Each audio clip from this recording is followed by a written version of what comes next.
aware naman kayo na kung sakali mag-retire kayo sa Pilipinas, ang karamihan kasing nakakatakot daw ay walang free healthcare. So anong preparation niyo dyan? Guys, good morning.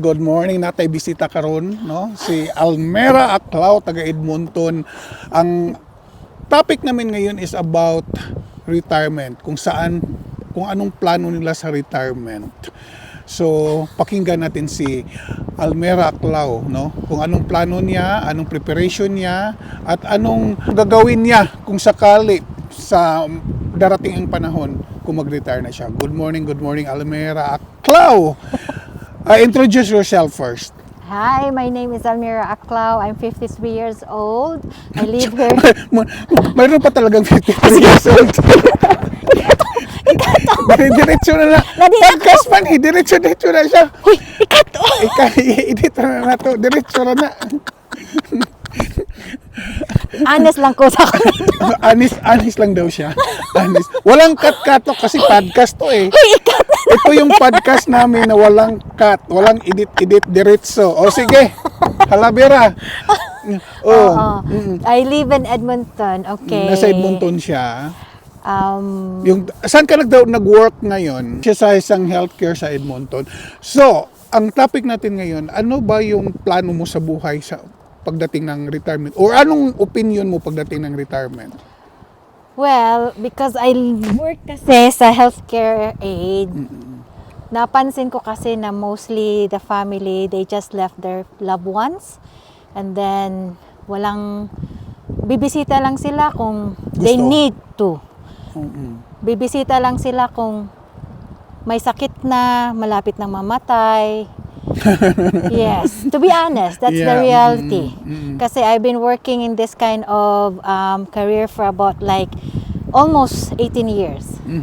So, lahat nakita ko. Minsan kami na yung mag-pray over sa resident. Mag-pray over? Yeah, kami na. Tapos minsan iiyak din kami kasi we've been taking care of them for about like 6, 7 years, more than 10 years. Nakakaawa kasi some of the families are not there. They're in BC, in Toronto, in US.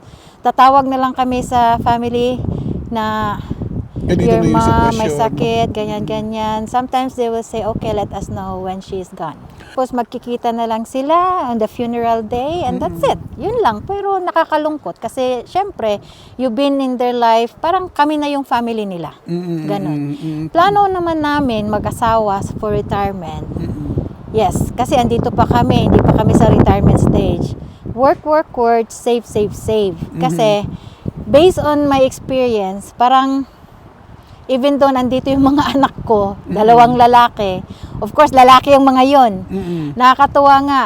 Kasi nung dinala ko yung youngest son ko, si Sean, doon sa, alam mo yung ano pa sila, yung first year of high school, yung dalhin sila sa workplace. So, dinala ko siya doon sa long term. So, nakita niya lahat doon kung ano yung mga sitwasyon ng mga matatanda. So, I asked him one day na, Sean, if mama and papa will get old or sick, are you going to take care of us? Alam niyo ba kung anong sagot niya? No, I will put you in your workplace. So sabi ko, sasawa ko pa. Yan ang sagot ng bunso mo. So expect that one. Pati anak mo nagsabi na bata pa noon, wala pa siyang kamuwang-muwang, nagsabi na I will put you in your workplace. Ayaw nilang mag-alaga, lalo na lalaki, no? Which is possible kasi sa mga lalaki talaga medyo kahit babae naman siguro siya eh. So napag-usapan niyo yung sa mag-asawa niyo na magre-retire kayo sa Pilipinas. Yun ang gusto talaga na asawa ko. Ako noon ayaw. Kasi sabi ko, andito yung future natin. Andito yung healthcare natin. Kung ma-hospital tayo, wala tayong babayaran, lahat parking lot only. Parking space. Pero sa isip-isip ko din, yung mga anak kasi, kami lang kasi andito sa Edmonton. Hindi natin alam kung may mga kamag-anak pa kaming pupunta. Pero nung umuwi kami, yung mister ko after 16 years, ako after 16 years nakauwi yung asawa mo? Yeah, Okay. Tapos ako after 22 years. 22 years bago ka nakauwi? Ang tagal pala no. So after that one, nung nakita namin yung sitwasyon sa Leyte, sa probinsya, parang sabi ng Mr. ko, doon daw. Sabi ko, sige, support tayo. Pero aware naman kayo na kung sakali mag-retire kayo sa Pilipinas, ang karamihan na kasing nakakatakot daw ay walang free healthcare. So anong preparation niyo dyan? So, hindi namin i-give up yung citizenship namin kasi every 6 months or every year, punta ka dito, renew mo lang yung Alberta Health Plan. Mag-ano ka, tawag noon, magpa-check up ka, follow-up check up. The same thing sa mga kamag-anak ko sa Toronto na Ganun ang hindi pa rin ginawa. nila give up yung Canadian citizenship nila. Ali, hindi na ka pwede mag-travel. Saan ka gusto mag-for good na dito na ako kasi hindi na pwede mag-travel. It's good na. Saan ka mag-stay? Canada or Philippines? I think sa Pilipinas. Kasi Pilipinas.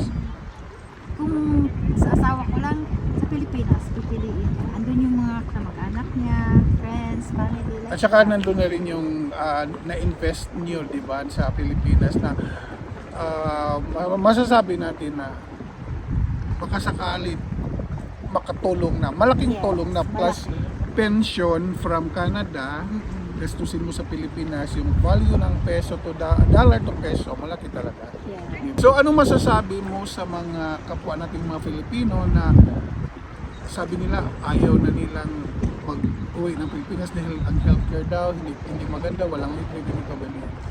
Yes, wala naman talagang libre doon sa Pilipinas. Dito lang naman talaga may libre sa Canada. Oo, Oo, pero kung isipin mo, saan ka ba galing? Pilipinas. Oo. So, What? like for example, mamamatay ka, living ka, bihira ka lang bisitahin. Di ba? Walang pamilya dito. Wala pamilya Oo. dito. Mga friends, ganyan. Yes, may friends ka nga dito, pero hindi yung ano mo, yung close tight family, friends mo talaga na nandyan sila. Tapos, like for example, yung kagaya ng mister ko na yung mga kabarkada niya talaga mula nung bata pa andun Sa Pilipinas. sa Pilipinas. So, yun. Yun lang ang inano ko. Kasi sa ngayon, noon talagang ayaw ko. As in, gusto ko dito sa Canada kasi nakita ko ganyan-ganyan. Pero nung I've been working in the healthcare facilities na yun ang naano ko sa sarili Nakita ko. mo Nakita na ko na parang kawawa. Kawawa ka talaga pag matanda. Kasi nga, okay yung may family ka, kids and daughters mo na everyday ka bibisitahin, concern. Pero yung iba na nakita namin na, imagine mo, yung care, personal care. hindi, yung imagine mo na lang na tatawagan mo na lang sila, ipapaalam sa'yo na yung nanay mo, I think she will, she will not last long. As ang nung sagot, okay, just call me when she's done. Tama ba yun? Tapos yun, kami na ang mag-pray, kami ang iiyak, yung parang bang nakakalungkot. Ayaw kong maranasan. Pero handa ka na ba na yung anak mong dalawang lalaki nandito sa Canada tapos kayo doon sa Pilipinas? They can visit us naman. Kung ano yung maiwan namin sa Pilipinas, sa kanila din yun.